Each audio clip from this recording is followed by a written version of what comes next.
Croeso, hello, welcome to the latest episode of Rob, Ryan, Red. You know the drill by now. The Wrexham podcast brought to you in association with with Red 10 People Development. I don't know the drill myself. And the music, as always, brought to you by Wrexham-based band Hypnotic. So, Nath, we were complaining for a long time, weren't we, about Wrexham's inability to keep clean sheets. 3 on the bounce now. And what a fun week it's been. We've had very different performances. We've seen the bulk of the Wrexham squad. We've got a brilliant new episode of Welcome to Wrexham to get into as well. And yeah, I'm feeling really positive. I'm loving it. We've got some exciting games on the horizon. How are you doing? Rich, I'm doing well. I'm very happy. Look, we've got an email this week, robryan@gmail.com, from Nigel, who, long-time listener. We know he's gone through a very hard time and he always constantly listens to the podcast. So, Nigel, you're great.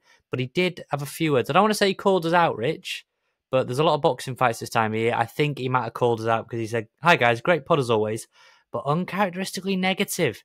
Not sure what people's expectations were before the season started, but 4 wins, 4 draws and only 2 defeats is a great return. This was last week before the Crawley game. And he said, look, we're doing fine. It'll all work itself out. Fletcher's going to be great for us. This is what he said. Things will level out and we will find our feet. And you know what? Maybe we needed to be more like Nigel last week because we found our feet. Things have settled down a bit. A win at Crawley. We'll get into that red card for Andy Cannon and kind of what went wrong there. Beat Crewe with a much changed team. Lots of positives from that.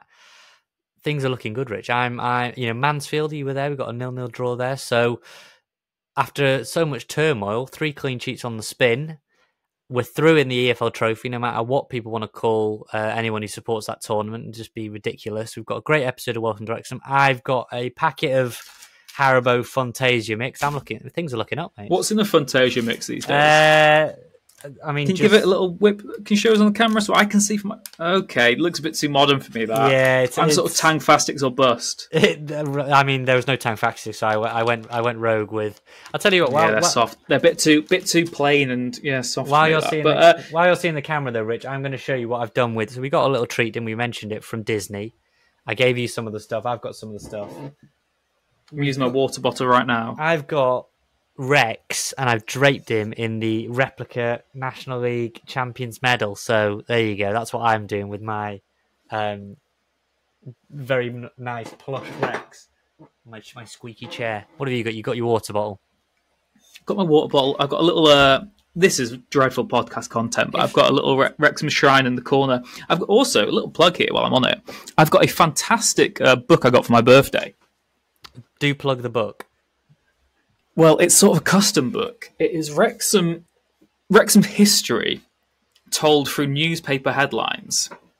And basically, it's also got my name embroidered on the actual book itself. But basically, you can pick a page and look, Arsenal Wrexham there. It's the splash, and it'll be the actual sort of newspaper headlines from those games. And it's Wrexham's history told through the broadsheets, basically. There's a lot of the Daily Post in there, lots of the Mirror and stuff. Well, Rich, you've picked a good game because Wrexham Arsenal was the beginning, the intro for not only for Rob McElhenney when he was researching the club and getting to know the club, but also Welcome to Wrexham this week on the FA Cup. We'll get into that, but I want to start, Rich, with the bread and butter that is the league. Crawley, you were keeping an eagle eye on that while I was in my final game in that little stint in Manchester. It wasn't pretty when you texted me at half-time. It was 1-0 up. We were winning. But what a result to have ground out with 10 men. Brilliant. I thought it was a really, really good professional performance there. And particularly when you look at where Crawley actually are on the table. I know our predictions for the season. I think we were some of the many people who tipped them to be right in a relegation fight. And all credit to Crawley that they've been right near the top. And they have got some very good players. They missed some decent chances themselves, but I thought that we were good value for the win in the end, really. We'll get onto individuals maybe in more detail later, but I do want to immediately give a shout out before I forget to Arthur Okonkwo, who I think is just, you take for granted how good he's been already. He's just brought a sort of serenity and calmness to the back line, and 2 of these last 3 clean sheets have been with him in goal.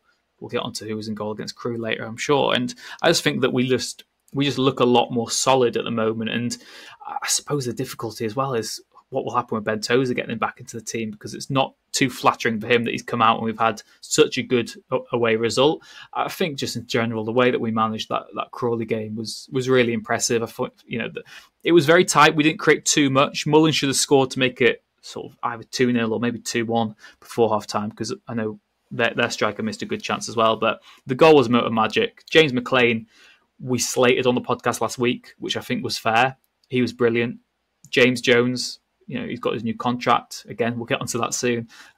Was brilliant. He was like the Duracell bunny in midfield. He had brought so much energy and sort of enterprise, particularly at the stage after we went down to 10 men. And I just think, to a man, everyone was brilliant, bar Andy Cannon. Aaron Hayden. We've had so many chats about Aaron Hayden, and I've always been maybe the devil's advocate saying, is Aaron Hayden our best 11? I'm an idiot, aren't I? Aaron Hayden is incredible. Yes. And that performance at Crawley proved me wrong. And I'm glad it proved me wrong, because he was a colossal. He was immense. And I just think that we've said it before. And if you look back to last season, I think of sort of the Bromley game at home. These sort of games where we say that's what archetypal champions or teams who are going to be right up in the promotion mix win. And to win away at Crawley, 20 minutes with 10 men, for me, there's your minerals. That is a team there who have the promotion credentials there. We saw it last season. It's a completely clean slate now, and I think Wrexham are right amongst there. Because I think before last week, before Mansfield particularly, I think a lot of people wrote us off and said, oh, Wrexham aren't going to get the playoffs, they're crap, don't believe the hype, they aren't all that. I think we've proved so many people wrong this last week. You know what, I watched, as I tend to do now, as we said last week with my eligible bachelor lifestyle, my re-watching of the entire 90 minutes, and I'll tell you what, he made a couple of errors in the second half, but not huge ones. We've been critical of him as well this season and said he's not looked his best, he's looked out of sorts. Tom O'Connor, and you mentioned it recently actually, and I was thinking of that when I watched it back. At left centre-back, dare I say, later in his career, that might be where he establishes himself, because he's so good at reading the game, and I actually thought he helped James McLean a lot in that left centre-back role, particularly in the first half. I thought he was really good, 11v11. Obviously, as it went on, Okonkwo was absolutely fantastic, and we said it in the summer, go and get yourself a young goalkeeper. Go and get yourself a rising star goalkeeper. And look, rightly, people were saying, look, stick with Ben Foster. They might have liked Mark Howard. They really like Rob Lainton. All of those are in the twilight years of their career. They're either injury prone or their form is, they have a ceiling for their form. Arthur Okonkwo is exactly the type of player I was looking for. I was a tad surprised about you, Rich, that we went and got a loan. Parky's really been against loans, more or less. Maybe it's different with the goalkeeper, but a loanee that is going to be out of contract at the end of the season. I think if Wrexham go up, they'll have every chance of keeping him. He's going to be hard to keep because there'll be a lot of clubs watching him. I know scouts have got lots of eyes on Wrexham. But when you're talking about the defence and Aaron Hayden, and he was fantastic, and Tom O'Connor was fantastic, but also, Rich, it's not easy. You're talking about minerals. It's not easy for Owen O'Connell to come back in. There he was in the pub with the Wrexham fans, enjoying his day out at Stockport before that all went wrong, witnessing his teammates go through the ringer. He's had a poor start to the season. He'd struggled. He had been one that we were saying, God, that right centre-back role, he's out of sorts. He's going to have to come out, Again, because he was as much of a scapegoat as Ben Foster at the start of the season. I think I even said that, O'Connell was a bigger problem than Foster to a degree, and he looked so off at those first few games, but I think, like you said there, it's a mixture of things. It's having a Okonkwo who I think, okay, he's not the most vocal, but there's confidence in him. He is just, I love watching him play. He's just got so much confidence, and there will be mistakes. His style of play, the fact I've seen him do more Cruyff turns than saves probably since he's joined the club. There might be a moment where he gets caught out or he drops a clanger. He's a young goalkeeper. Let's not get on his back when that happens, because this is a guy who, right now, fully confident, looks incredible. He looks absolutely brilliant. As good as any goalkeeper. Maybe not Lainton at his peak, but maybe as good as anyone else really, sort of in the last 10 years at Wrexham that I've seen. And yeah, like you said, I think that everyone deserves credit for that, because it's games like that, especially when you go down to 10 men, that you really do prove if you've got it or not. And that camaraderie and the team ethic and the spirit to not give in, to never give up, and to see that result out through the end. We've said before, Nath, that Wrexham teams in the past that we used to watch would have lost that when they went down 10 men. They would have crumbled. This Wrexham team didn't. One of the players we've got to pick out, not only because we're legally obliged to as sponsors of his away shirts. Whenever he plays on the road, we have to give him a 10 out of 10. Jacob Mendy. He was the one, Rich, that was shafted, basically. It was between him and James McLean, who was going to play on the right. Jacob Mendy has played there before, as Parky alluded to, but what a bleeping shift he put in. And to see him go off injured was just a crying shame, because I thought there was a point where he was blistering pace down the wing, winning foot races. He didn't even know he was in to start with. It all looked like he was going out, and he would still get there. He's a raw talent, and yes, he's got to refine his game, but he's an exciting player. He's a really, really exciting player. He is, and he's one of those players that right now in this Wrexham team, you wouldn't be surprised by whatever level he ends up at playing at. If you want to be devil's advocate and say, it might not work out for him, and he might never progress, then that's fine. He's become a Football League player. He could have a very good career in the Football League. But there is that sort of that raw, untapped, just ferocious power and technique and talent, and he's got the right mentality. He could go very high, I think. He's got so much to give still. We've still not seen the best out of Jacob Mendy, and that's what excites me so much. At times he's infuriating. His decision-making is not quite finessed, but he's got to be learning from someone like James McLean on a daily basis. He's got proper competition for places now, and I think he's really sort of just grown in confidence as well. And obviously when we win, it's very easy to praise players. I thought Jordan Davis was brilliant off the bench. He had that directness that he continued and carried on to Tuesday night. Stephen Fletcher, if that goal goes in right at the death, where he just kills the ball on the byline and almost lobs the keeper for like 45 yards, that's maybe my favourite ever Wrexham goal. But I just think that what we've been saying throughout the season it's sometimes fallen on deaf ears because we haven't been getting as convincing results as maybe we need to. But our squad depth, Nath, is, I still think, unparalleled at this level. You can look at other teams and say, well, he's a good player, he'd get into our team. Oh, they've got a few good players. Maybe even their starting 11's as good as ours.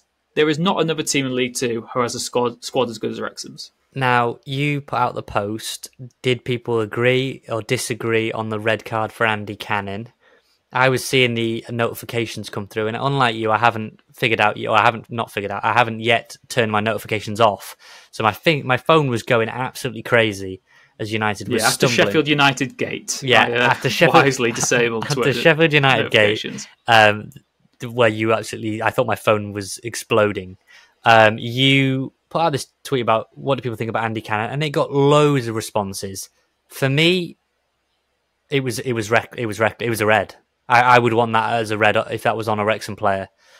What were your take? What was your thoughts, your take on it?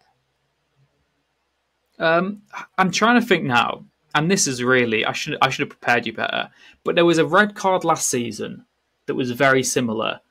Was it McFadzean at Barnet, maybe? McFadzean at Barnet was with the keeper, wasn't it? McFadzean Barnet. Yeah, but in the same context of this, I think it is sort of an orange card. I think it's a harsh red card, but I think you've got no excuse when you go in like that. I mean, the ref looks like he's going for the... That's what Parky's saying. That's what I mean. The referee looks like he's going in for the yellow. I think you do see tackles like that don't get red cards weekly in League Two. Saw lots in the National League, where he has made an attempt to try and win the ball. He's mistimed it. It's ugly. If you're going to slow it down, if you're going to screen grab it, it looks even worse. I do think that in a natural sort of phase of play, when you've just come on, you're not up to speed with the actual match, you're trying to sort of make up for lost time anyways, Andy Cannon was. I understand why it happened. If it was the other way around and it was a Crawley player on us, I'd want a red card. There's no question with that. I can see both sides of the argument again. Rich, I think that it was that sort of blurry middle ground where, you can't really complain. Was that more or less of a red card for you than Ryan Barnett's one against Crewe the week before? I think it's less. Less of a red card. The Ryan Barnett one, I just don't see. I just think it was just a really poor time tackle. Yes, you've got the mitigation of the actual surface. I don't know if I don't even know if I believe myself anymore. Actually, anyway, let's just say they're both difficult to compare. They're both banned. But what I'd say is, I do think Andy Cannon's was an honest attempt for the ball, and I do think that whereas Barnett's mitigation was the surface being wet, I think Cannon only just getting introduced to the game. I know that's not an excuse that an official should ever consider, because if it happened after a minute, it would still hopefully be the same decision than it being after 90 minutes. But I do think that plays into it, because I saw a lot of criticism saying, his head's gone. And I think he'll admit himself that his performance level has been really bad this season. For a player who joined with so much hype and was so good last season at spells, he looks better suited to that bench role where he can come on and give us a bit more control in matches that we need. But right now, I think he's quite fortunate to be the go-to midfield sub at times, because we've seen this week of what Young and Jones and O'Connor can do. Got Lee, what Davis. I do just think that ultimately, no matter how good his career has been, there is a reason why Andy Cannon has had 2 non-league loan moves and is now playing in League Two. Yeah, final point on this from me is I think that tackle, that sending off for me, summed up maybe not his entire Wrexham career, but it definitely summed up his season so far. Bitterly frustrating, almost desperate to do well. Desperate. We've seen the. That's what. That's what I mean. I think it's almost trying too hard. Like you said, I think that's what the tackle was. Remember Luke Young at Coventry when he absolutely won the ball clean, but he hammers. I can't remember which player it was, and it got clipped up as a GIF and celebrate. I remember we were in the stand next to each other, and it was the massive roar when he did it. And a big tackle like that can do that. And if Cannon had gone right through him and won that tackle, I guarantee you he would have just felt, right, I'm in it now. I'm in this. I'm stuck in. And yet you're a fraction late. You're on the ankle, and there you go. And now for him, 3 games out. Ryan Barnett will finish his suspension against Salford at the weekend. We've got a Salford podcaster on to help preview that later on, so he'll be back in contention soon. We desperately need that. But yeah, Andy Cannon now. And the frustrating thing is other players are playing well in that midfield. Luke Young Tuesday night puts in a good performance. James Jones has played well in multiple positions. In an area so crowded, it really is a disaster in it for him to have been sent off. Exactly. And again, it sort of brings us back to that first point about the squad depth, that if you have an off game for Wrexham now, there's almost a justifiable reason for you to be dropped, because there is a quality option who can come in. We've seen it with previous players. Like we said, O'Connell last season was brilliant. From when he signed to getting us over the line, he was incredible. But then you're like, well, Hayden comes back in and O'Connell doesn't deserve to play. If Hayden has a bad game, you say O'Connell deserves to start. Tom O'Connor, you've got Elliot Lee, Jordan Davis. We have got so much talent that it is both a blessing and a curse at times, but it is certainly more of a blessing. And yeah, I think that ultimately now for Andy Cannon, he's out the team. In a weird way, it might be what he needs to get that sort of hunger back and to come back with a point to prove, and even for him to sort of be that unsung hero when he comes back and gets the chance to do something. And that's the challenge to him now. If he wants to prove that he's really good enough to play regular football in League Two, he needs to get his head down, go again, refocus, have a bit of time away from playing matches, and come back hungrier than ever. So we move on to Tuesday night. I don't know if it's still called Gresty Road, but Wrexham fans were packed into the ice cream van stand at Crewe. This is the team that they were turning out to see, and we could have had guessed a million times. I don't think we'd have got this team. Luke McNicholas in goal for his Wrexham debut. Bryce Hosanna, the forgotten man, at right wing back.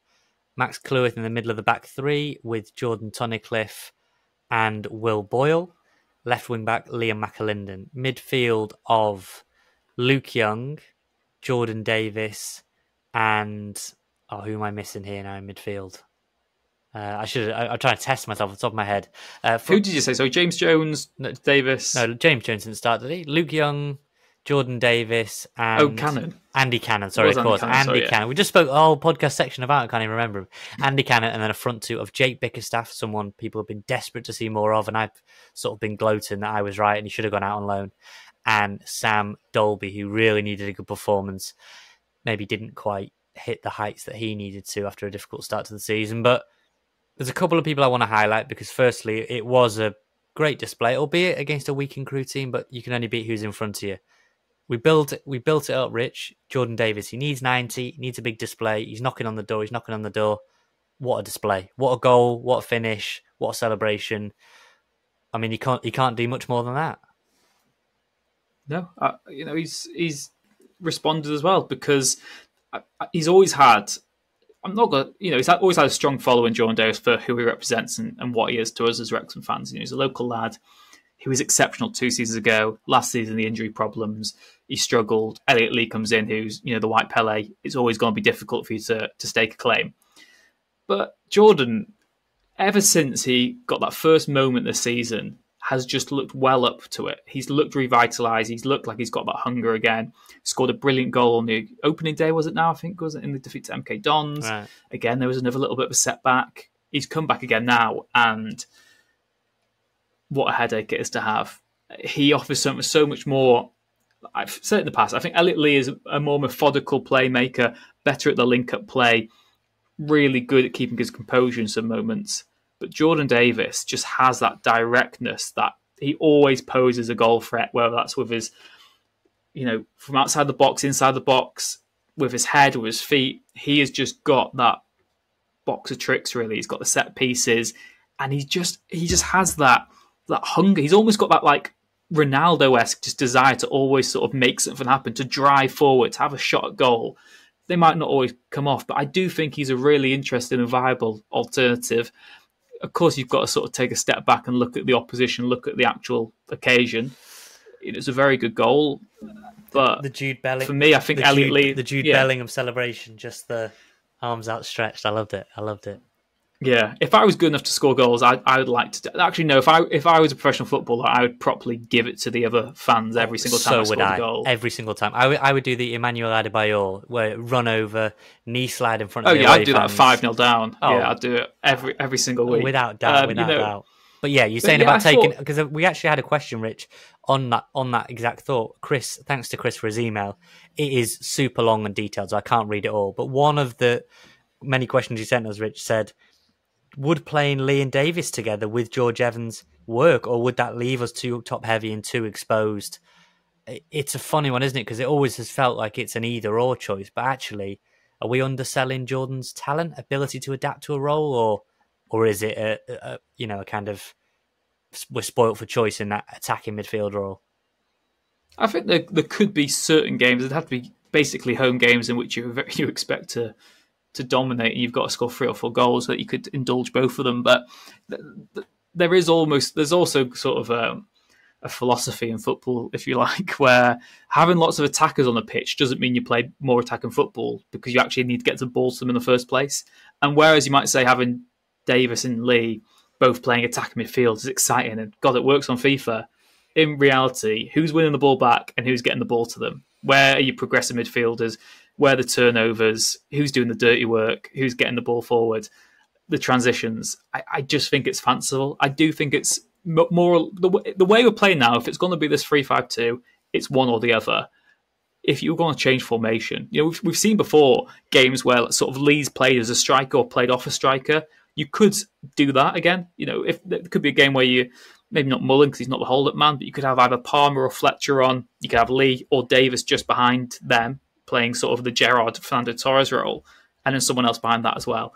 But for me, I think it is, I think there's very limited opportunities you'll do that. And for us right now, I think what's been so good about this Wrexham team and this running results is that we've had that balance. We've got the people to do the dirty work. We've had defensive strength. And then we've got the quality, the people who can make things out of nothing in the final third. So for me, it still is Lee or Davis, and it's still Lee just ahead Davis, just because Jordan's not had the chance really, but also hasn't done it in a meaningful match. But he is knocking on the door. We can say that much, Rich. He is knocking on the door, as is Jordan Tunnicliffe, who came in and I thought did really well. I mean, credit Max as well. Middle of a back three, still so young, incredible composure. One of the big talking points in the fan base on social media that I see every single week is, and we did a whole YouTube video on this, or a part of a podcast a while ago, on the striker debate. Where is the ranking? Has Jake Bickerstaff passed Sam Dolby for you now? Because he doesn't seem to have fulfilled Parkinson, but great assist for Jordan Davies by Bickerstaff. He won the penalty that Young scored. I mean, he's not had many chances since Stephen Fletcher's arrival, and he might not get many chances outside of the EFL Trophy, but it shows you he needs to play matches to keep improving, and every time he plays, he makes an impact. does he deserve a place on? Does he deserve Sam Dolby's place in the squad for the first team? For me, he does. And I think it's about having, we've said before, I think we both agree on this. It's about having a striker who offers something a bit different. I see, Dolby was in the sort of the Palmer prototype, and Palmer's been brilliant this season. So you're always going to be dealt a tough hand when Palmer's playing so well. You've got to be compared to him, you're not going to get as many chances. That's not worked well for Dolby. And he just looks like he's sort of found a ceiling. He's so young, though, isn't he? That's what you've got to remember. He's still so raw and new to professional football. I do think he has the ability to be a Football League striker. I'm just wondering if Wrexham's trajectory might move much quicker than his own. For me, on that bench, I want someone... Think of the circumstance in which you'll bring a striker onto the pitch. It's either going to be someone to come on who can hold up play and, just stick the ball up there, which, you've already got Palmer or Fletcher to do that. Or it's someone who can come on and get you a goal and be a menace in the box. We saw Dolby do that to an extent last season. But for me, Bickerstaff is a player with the confidence and with that trickery, with that unpredictability, with that just the fantastic finishing ability that I just don't think Dolby has. And it's very unfair to do this, because I know when you think of Dolby, you think of Aldershot away, you think of Coventry away. But I also think the missed one-on-one against Sheffield United that would have won us the tie in the first leg. And I also think of Notts County when we do win 3-2, but he has a chance to make it 4-2 right at the death, and he squanders that as well. And for me, the difference between a good striker and a great striker is someone who, in those dying moments of matches, is still as lethal and as ruthless as they would be on the hour mark or whatever. And for me, I just think Dolby, he's a fantastic player. He's got the right work rate and right work ethic, but it's not going to suit him, this supplementary role, again for a full season that much, because I think he is at the age where he needs to be playing. Same as Bickerstaff, but I think Bickerstaff's skill set is better suited to what we need right now of an impact striker. Quick plug, the man who Sam Dolby replaced at Wrexham, Mr. Jake Hyde, he will be the featured episode next week, won't he, Rich, ahead of the Bradford game. So that is a belting episode. There's loads of great insight on Ben Tozer's terrible dress sense, what it's like to train with Paul Mullin, his exit, the behind closed doors game against Manchester United. There's loads of great little anecdotes in there. So stay tuned for that one next week. I guess a couple more quick fire than Rich on Crewe, because I was really impressed by Luke McNicholas. I thought he had glue on his hands. Everything that came to him he caught. And I tell you what, if we go forward next season, and Rob Lainton, I think he's out of contract in 2024. Mark Howard also out of contract. If we go forward and it's a 1 and 2 of Luke McNicholas and Arthur Okonkwo, and maybe that would be unfair because they both deserve to be number ones. God, I'd be very, very, I'd be a very happy man if those were our two goalkeepers going forward. And before you jump in, Tunnicliffe, I think, is right there knocking on the door of the first team now. I think he looked Colossus again, and I think Luke Young shock. I think Luke Young sent a reminder that, he was brilliant, scored the penalty, played very well in the midfield. I thought really did the dirty work that you mentioned before. And also Bryce Hosanna, not easy for him to come in. He's barely kicked a football outside of training for a long time, and thought he didn't really skip a beat. He really put in a shift and was the better of the two wing backs. And that's, not to disparage McAlinden too much, but Bryce, I think it might not be the end, not being left out. His football career could still have plenty of green shoots of life, and he showed that last night. Yeah, it's so frustrating, isn't it, as well, that you always think of what ifs in football, and Bryce being unable to play in the Football League came at a time when we had this full-back crisis.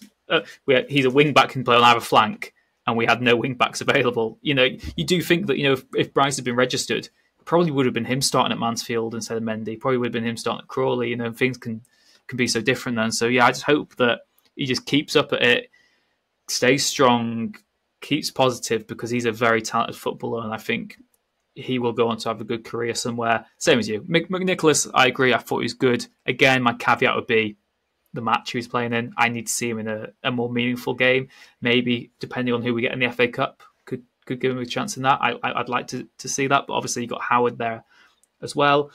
Luke Young, I agree with you on that. I think Luke Young, as well, the fact that he is club captain, to be starting in the game against Crewe, it isn't a ring endorsement in the manager's faith in you at times, because it means you are very much second string.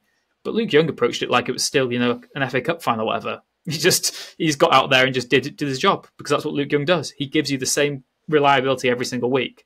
And Tunnicliffe as well. Is the stat still that he's only lost one Wrexham game that he started? And that was that the cup game? Was it? I can't quite remember. That's a good question. I mean, it was that for a while. He's barely lost a game for us. He's lost no more than one or two, I'd say. I'm not sure if he played in the ones this season when we lost or not. I mean, I probably just completely made up a false stat there. No, so he hadn't. So the first time he was in the squad, I think, was Crawley. Rich. He hadn't been in the league squads for the beginning of the season. Yeah. So he wasn't. So I think Wrexham only ever lost one game in which Tunnicliffe has started, and that was Halifax away last season. So, this is a player who is as good as anyone, and his track record speaks for it. Interesting to see what we do going forward, because for the first time ever, I am starting to think there probably is argument to say Wrexham's best back three doesn't have Ben Tozer in it anymore.